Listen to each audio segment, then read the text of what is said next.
This is a TLC recording. Pride and Prejudice by Jane Austen. Chapter 37. The two gentlemen left Rosings the next morning, and Mr. Collins, having been in waiting near the lodges to make them his parting obeisance, was able to bring home the pleasing intelligence of their appearing in very good health, and in as tolerable spirits as could be expected, after the melancholy scene so lately gone through at Rosings. To Rosings he then hastened, to console Lady Catherine and her daughter, and on his return brought back, with great satisfaction, a message from her ladyship, importing that she felt herself so dull as to make her very desirous of having them all to dine with her. Elizabeth could not see Lady Catherine without recollecting that, had she chosen it, she might by this time have been presented to her as her future niece, nor could she think, without a smile, of what her ladyship's indignation would have been. What would she have said?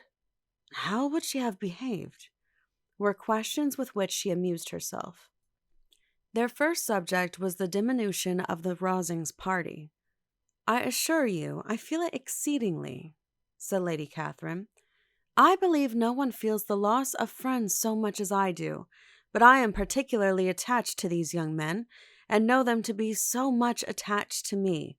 They were excessively sorry to go, but so they always are.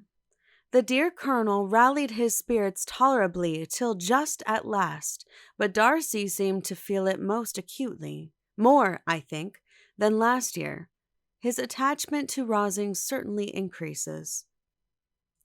Mr. Collins had a compliment, and an allusion to throw in here, which were kindly smiled on by the mother and daughter. Lady Catherine observed after dinner that Miss Bennet seemed out of spirits, and immediately accounting for it herself, by supposing that she did not like to go home again so soon, she added, "But if that is the case, you must write to your mother and beg that you may stay a little longer. Mrs. Collins will be very glad of your company, I am sure." "I am much obliged to your ladyship for your kind invitation," replied Elizabeth, "but it is not in my power to accept it. I must be in town next Saturday." "Why, at that rate, you will have been here only 6 weeks. I expected you to stay 2 months. I told Mrs. Collins so before you came. There can be no occasion for your going so soon. Mrs. Bennet could certainly spare you for another fortnight." "But my father cannot. He wrote last week to hurry my return." "Oh, your father of course may spare you, if your mother can. Daughters are never of so much consequence to a father.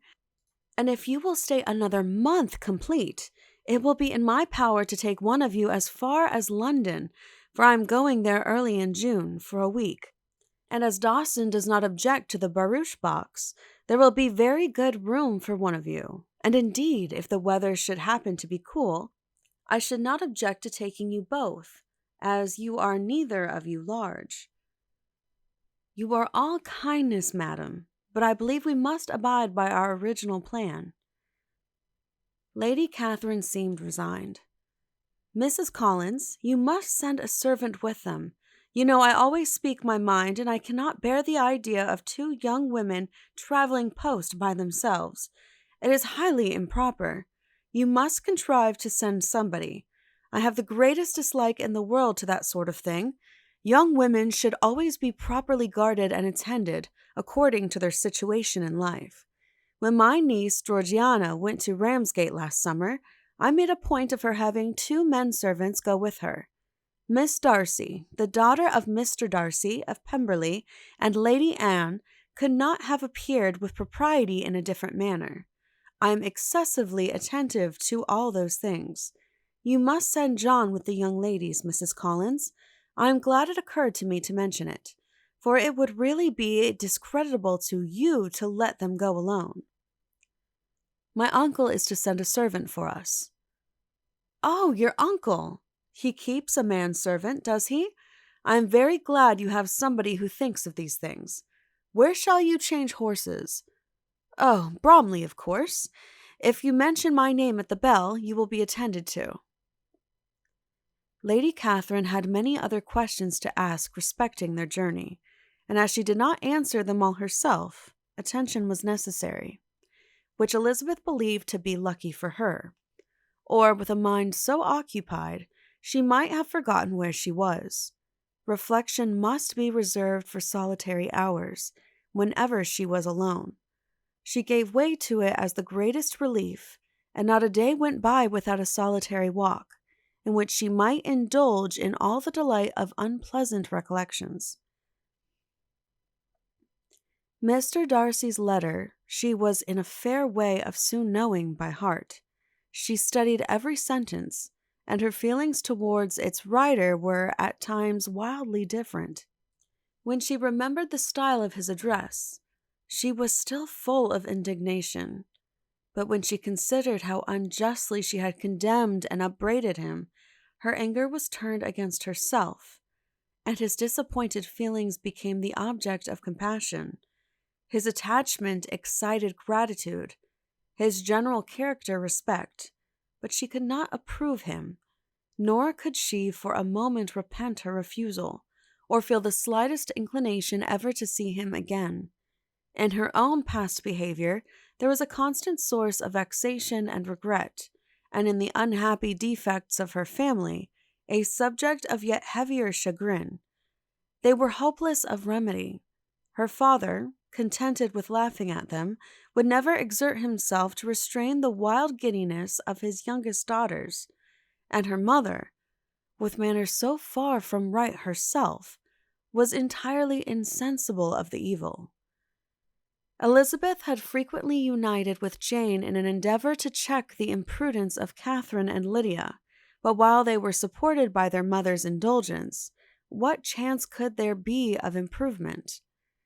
Catherine, weak-spirited, irritable, and completely under Lydia's guidance, had been always affronted by their advice, and Lydia, self-willed and careless, would scarcely give them a hearing. They were ignorant, idle, and vain.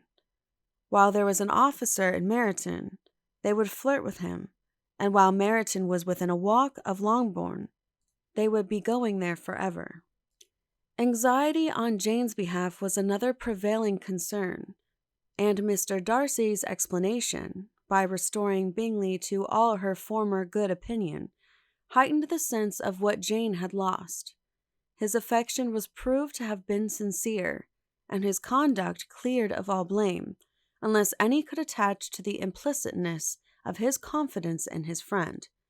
How grievous, then, was the thought that, of a situation so desirable in every respect, so replete with advantage, so promising for happiness, Jane had been deprived by the folly and indecorum of her own family.